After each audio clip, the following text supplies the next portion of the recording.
He said, well, what's the problem with that? I said, well, the problem, sir, is that our hero is not, he's not a handsome man.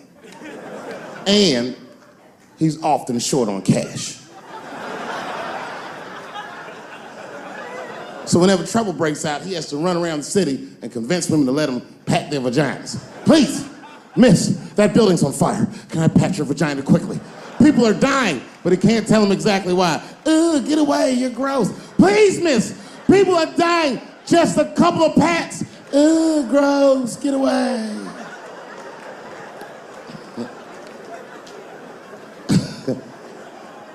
So he rapes them. I know. That's the dilemma for the audience. Because he rapes, but he saves a lot of lives.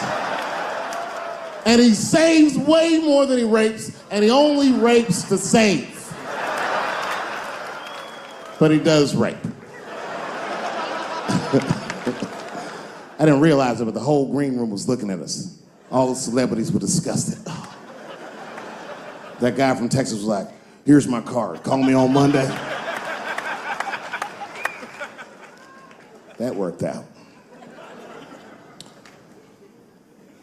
The second time I met O.J. Simpson,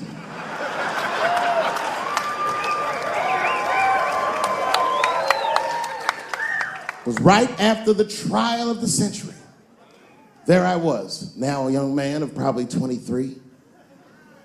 O.J. Simpson was the most famous or infamous face on planet Earth.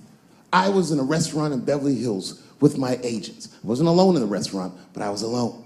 I was the only black person in the restaurant. And in the 90s, that felt very uncomfortable. Now I tend to enjoy it at this age.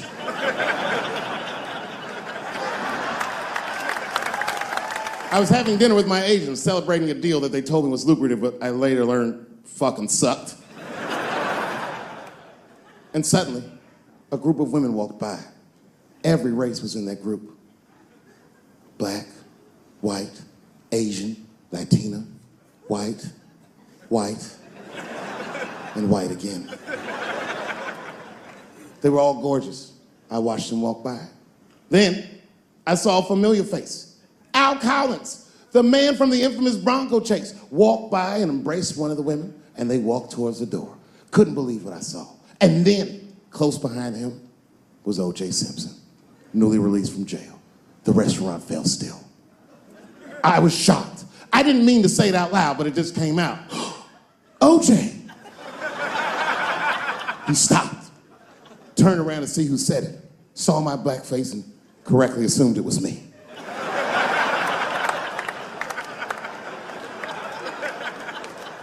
I was sitting in the corner of the booth. He leaned over all the white people I was having dinner with and shook my hand. How are you, young man? He looked in my eyes, and I could see in his eyes that he didn't remember meeting me the first time. And then he walked away. And I looked back at my agents, and all of them had nothing short of disgust on their faces. And the only one with the courage to voice their disgust was a woman named Sharon, who used to represent me. How could you, she said. How could you shake hands with that murderer? I said, Sharon, with all due respect, that murderer ran for over 11,000 yards.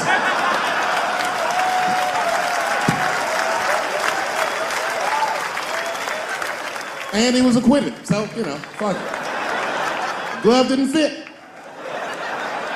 Glove didn't fit. Get over yourself.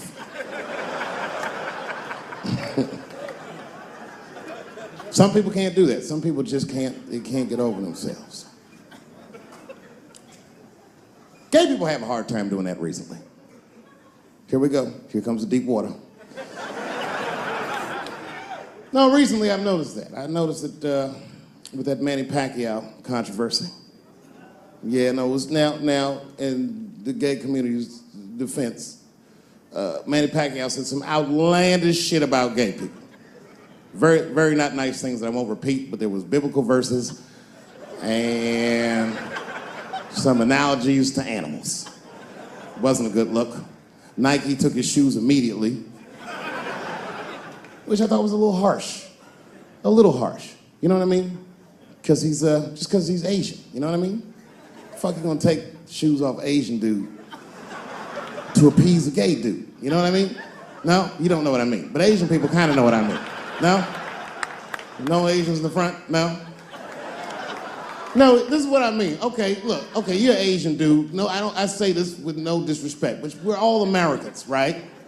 And we can agree that America has a huge body count all over the world, but nowhere more than Asia. Literally, if you look at history, recently, we have bombed the masculinity out of an entire continent. We dropped 2 atomic bombs on fucking Japan, and they've been drawing Hello Kitty and shit ever since.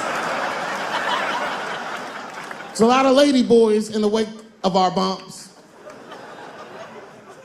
And I know these things because my wife is Asian. She's Filipino. All right, well, okay, so that explains it. Now you know why you see me at all those Filipino events. I'm not there picking up pussy, I'm dropping some off.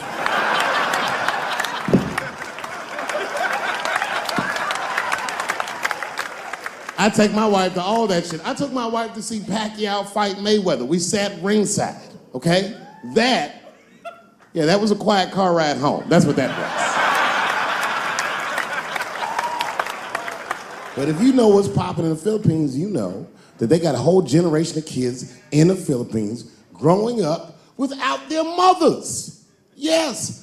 A lot of women in the Philippines go to the Arabian Peninsula, they come to the United States, they make all their money here, they send all that money back home, which is still one of the #1 staples in the Philippines economy, money that their expats send back to the Philippines. The men, on the other hand, are left rearing children, twiddling their thumbs, waiting on their wives' checks. These men have been fucking emasculated. And then suddenly, a boxer rises from amongst them and reinstates their manhood with his motherfucking fist. This is not the guy you're supposed to ask, what do you think of homosexuals? He's not your champ. Shit. That's why I don't have a sneaker deal, because if you say something that people don't like, they'll take your fucking shoes off. If Martin Luther King had a sneaker deal, we'd still be on the back of the bus. They always true, the Nike exec come up, hi, Martin, we need you to tone down the talk of civil rights and blacks being humans. It's upsetting our Southern distributors. But I don't understand. I thought that's why I had a sneaker deal in the first place. Not quite. Really, it's a walking shoe, and we like the marching, but try to understand. Fuck that shit. You know, I get it, though. I understand why gay people are mad, and I empathize. You know what? And I'm just telling you this as a black dude. I support your movement, but if you want to take some advice from a Negro, pace yourself. These things take a while. Just because they passed the law doesn't mean they're gonna like you. Brown versus the Board of Education was in 1955. Somebody called me a nigga in traffic last Wednesday. It's so long, it takes a minute.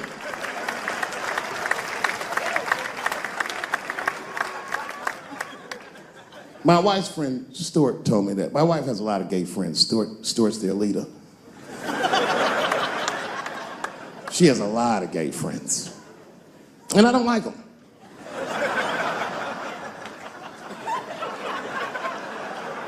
Not because they're gay, I'm just judging them on the merits of their character. They're just not nice dudes. They're fucking rude house guests. They're sitting on my couch, giggling with my wife, eating my motherfucking macaroons.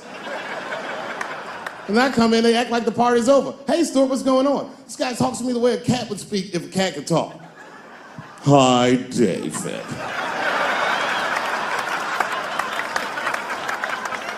Stuart, what's all the beef, man? What's going on? He always wants to have some kind of gay political argument. The last one was about a petition in federal court to take the words husband and wife out of the law. I said, well, why would you want those words out the law? He said, because it discriminates against same-sex couples. I was like, niggas, please save me the semantics. Just trust me, take your chips and get the fuck out of the casino. You're about to crap out. Just go outside, talk that over amongst yourselves, and whichever one of you is gayer, that's the wife.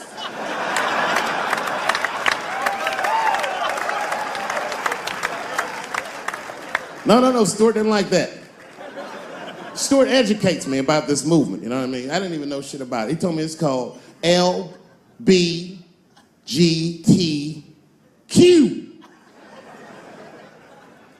I was like, what the fuck is the Q? Does that even make sense, Q? Turns out Q is like the vowels. That shit is sometimes Y. It's for gay dudes that don't really know they're gay. You know what I mean? Like prison fags who are like, well, I'm not gay, nigga. I'm just sucking these dicks to pass the time. I'm not G, I'm Q. Ugh.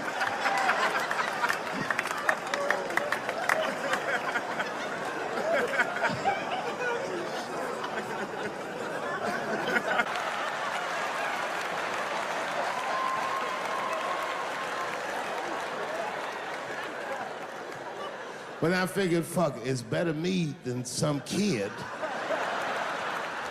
I might as well roll the dice and go pick my nigga up. I said, all right, I'm coming to get you. Just give me the address and I'll be right there.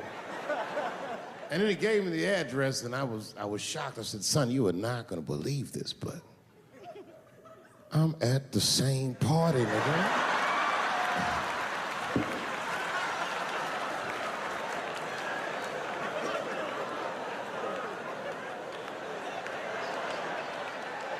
They grow up fast, don't they? Can I ask you a weird question? I don't want to make you feel uncomfortable. You don't have to answer it, and if it doesn't go well, we'll just edit it out anyway. Is it weird to be the only white people in a row?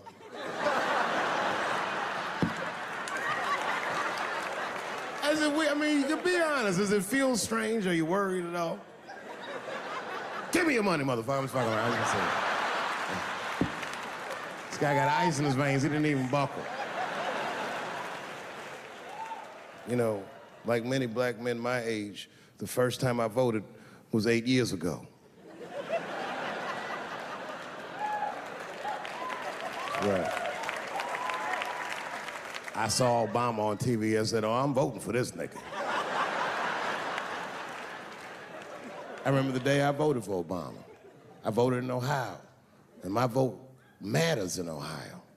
Ohio is a battleground state. But when I pulled up to the polls, all the soldiers were in line. There were so many black people in that goddamn line, I didn't even know it was a polls. I thought it was a check cashing place.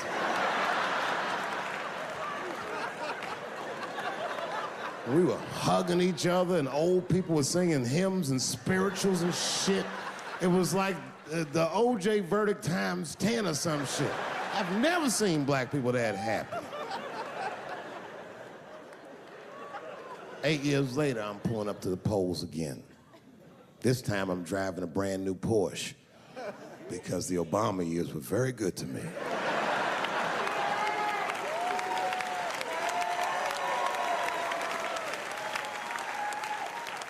I was early voting, and when I parked my car, I figured out something that it would take the rest of the country another week to figure out. I understood that Donald Trump was going to be our next president because in Ohio, unlike D.C., you could see the results in the parking lot. It's all these goddamn pickup trucks and tractors and shit.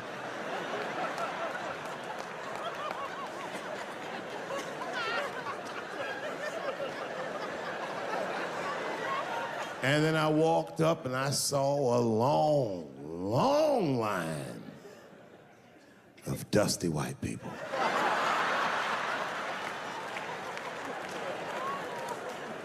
Yes, ladies and gentlemen, these were the poor whites. And I must tell you, I've never had a problem with white people ever in my life. But full disclosure, the poor whites are my least favorites. We've gotten a lot of trouble out of them. And I've never seen so many of them up close. I looked them right in their coal-smeared faces. And to my surprise, you know what I didn't see? I didn't see one deplorable face in that group. I saw some angry faces and some determined faces, but they felt like decent folk. No, they did. In fact, I'm not even lying, and I didn't sound fucked up, but I felt sorry for them. I know the game now. I know that rich white people call poor white people trash. And the only reason I know that is because I made so much money last year, the rich whites told me they say it at a cocktail party.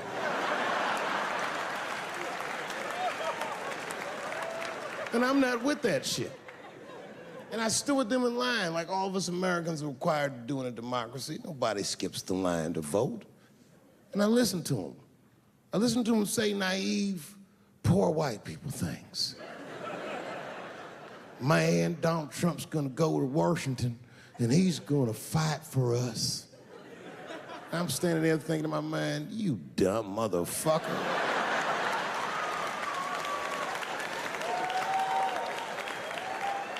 You are poor.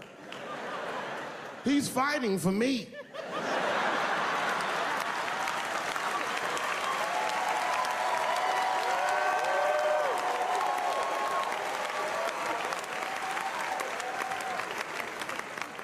And they all looked at me. They could tell who I was voting for just as easily as I could tell who they were voting for. But do you guys know what we all had in common? Not one of us, not a single one of us, looked like we felt good about what we had to do in that booth. We were just doing our goddamn duty. Yes, I voted for Hillary Clinton. Of course I did. I voted for her because I liked what she said vastly better than I liked what he said. But to be honest with you, at that point, that shit was like watching Darth Vader do the I Have a Dream speech. That bitch is mean as hell. She'd already Karate Kid swept Bernie Sanders' legs from underneath him. Boy, it was hard voting for that shit. But it was the lesser of the evils. I know you were a Clinton supporter, Miss I. I'm sorry to say like that. It didn't feel bad voting for her, but it didn't feel as good as it should have. She was gonna be our first woman president. They were gonna make coins out of this bitch.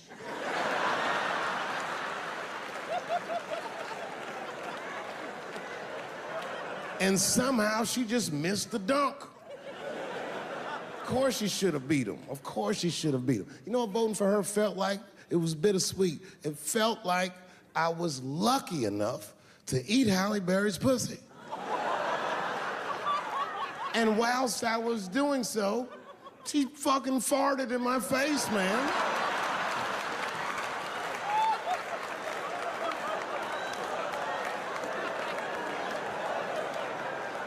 Now you understand, I'd still do it. But boy, I wish she didn't fart in this great nation's face. I voted that day, and then that same day I flew to New York City. I had work. That night I was in a comedy club in New York, and I said to an audience almost exactly what I just said to you. And I didn't know that there was a journalist in the room. And this journalist wrote an article. The headline of the article said, Dave Chapelle is an avid Donald Trump supporter. Yeah, I had no idea the paper said that. And you know how I found out? My wife called me from Ohio the next morning in a goddamn panic. David, what the fuck is going on in New York? I said, I'm being good, but what have you heard?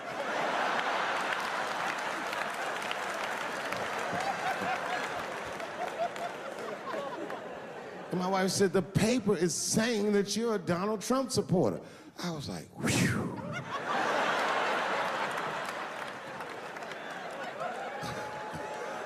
I said, don't worry about that shit, baby. Nobody in their right mind would believe that. And she said, no, David, people believe it. And then she started reading the comments to me. Oh, they were terrible. All these black people calling me all kinds of Uncle Toms and shit. I should tell you, buddy, this is a very serious allegation from one black to another. I was incensed. Uncle Tom! How am I Uncle Tom, nigga? You the one that reads The Observer? Anyway, all this shit goes down, and Saturday night rolls around, and now Trump is the president, and I'm hosting Saturday Night Live.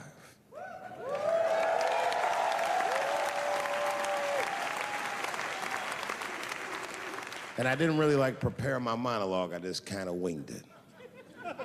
And at the end of the monologue, I don't even remember what I said. I said something like, fuck it, we're historically disenfranchised and we're gonna give him, something about we're gonna give him a chance if he gives us a chance. I don't know what I said, but whatever I said, I really wish I didn't say that shit. It was not worth the trouble. Now I walk into the barber shop and all them black people just be looking at me like, yo, Dave, what's up with your boy? Yo, nigga, yo! Not my boy. Because I don't care if you're a Republican or Democrat, if you support him or not, any objective person is gonna have to admit that this motherfucker is having a terrible go of it.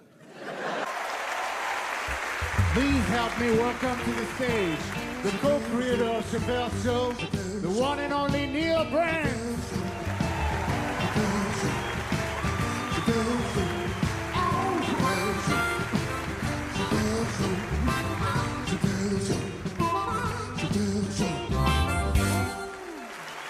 Hi, Dave. Honestly, I don't know how this night came to be. Dave doesn't tend to like formal events. Normally, he dresses like a window washer. I can only imagine his wife Elaine said to him, babe, how could I get you to stop smoking for 2 hours? And Dave, assuming it would never happen, was like, you'd have to get Jon Stewart, Sarah Silverman, Neil, Q-Tip, Tiffany Haddish, Lorne Michaels, John Legend, Bradley Cooper, and say, Morgan Freeman.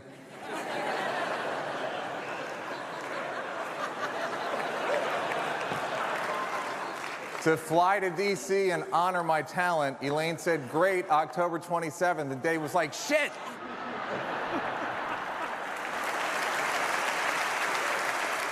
Dave gave me a career. We met in 1992 at a comedy club in New York City. We wrote a few jokes together over the years, but I'd always hoped we could do something bigger. Then in 1997, Dave calls me and goes, hey, if Universal reaches out to you, tell them we're writing a weed movie together.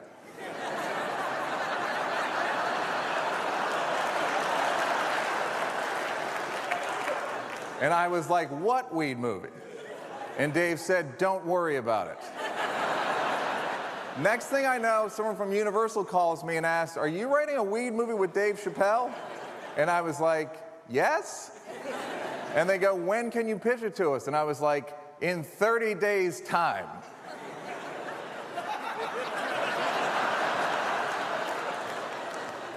So we had a month to figure the pitch out, and finally on day 29, I called Dave and I'm like, dude, we gotta work this weed movie out. And he goes, what weed movie?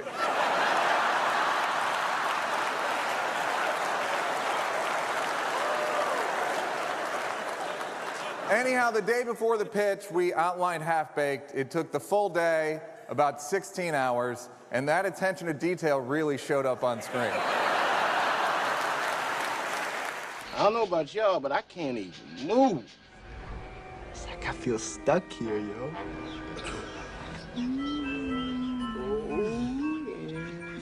Cut to January of 1998, Half-Baked opened against Good Will Hunting,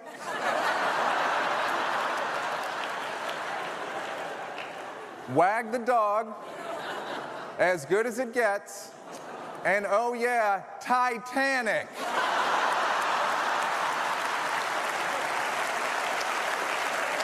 Right? It was a critical and commercial flop, and quite frankly, isn't very good. A couple years later, after the stink wore off, both professionally and personally, Dave and I were on the phone again, which was a thing people used to do. And he says to me, hey man, we should do a TV show like Playboy After Dark. Now, if you remember what Playboy After Dark was, get your affairs in order because you're on death's door. If you don't remember Playboy After Dark, it was a super laid-back TV show in the 1970s hosted by Hugh Hefner, who was a magazine publisher and mild sex trafficker. Imagine Jeffrey Epstein with a grotto.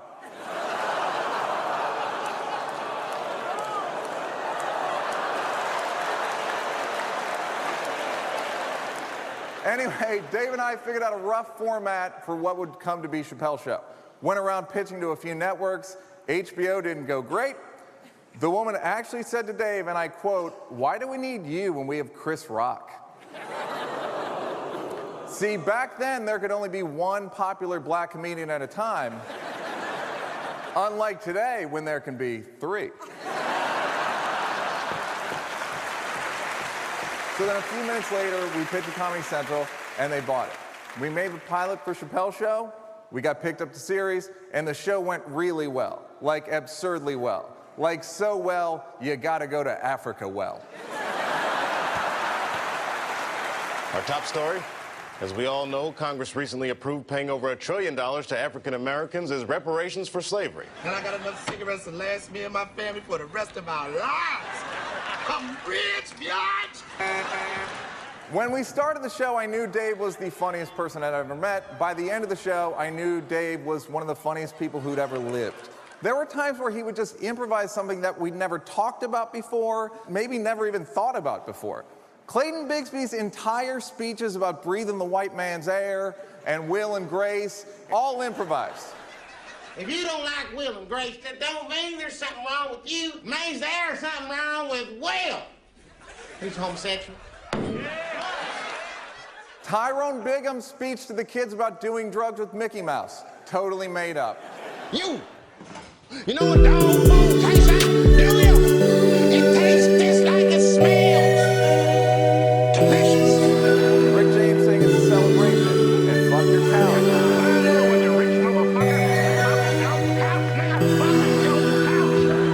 And what do the 5 fingers say to the face? He made it all up.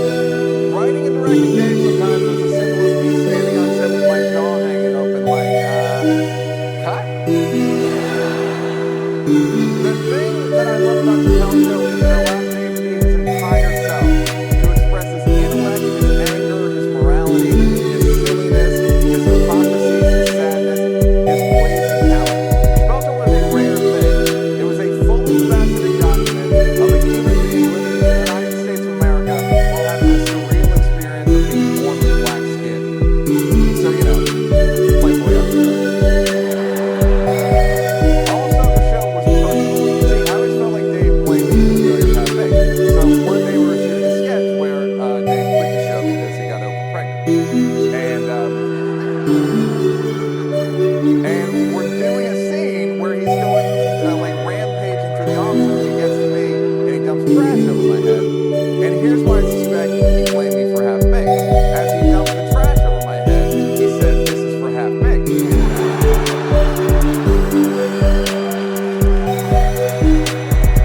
Alright, as you can see, he claims that I actually wrote that line and told him to say it, which is the only time this entire evening that I'll give any credit for Chapelle Show.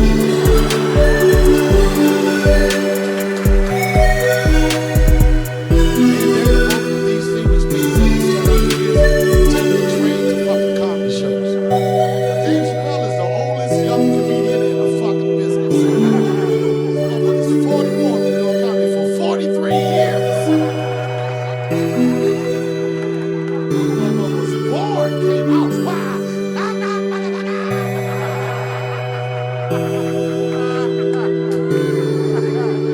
with a cigarette in his hand at the same time. The Dave Chapelle Show. Being on that show changed my life. But one character in particular, Ashley Larry, a lot of people remember me as Ashley Larry. And when we did that, Dave was like, "Donnell, what are you gonna do to prepare for the role of Ashley Larry?" I said, "I'm gonna take a shower, nigga. And just dry off. I'll be the ashiest motherfucker in Hollywood."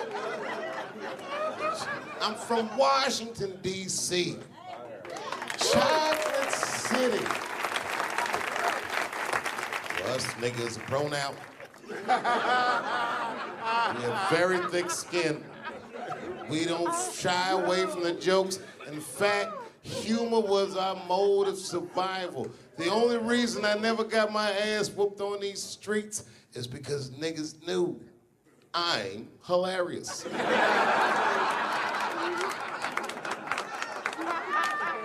I was getting ready to start high school.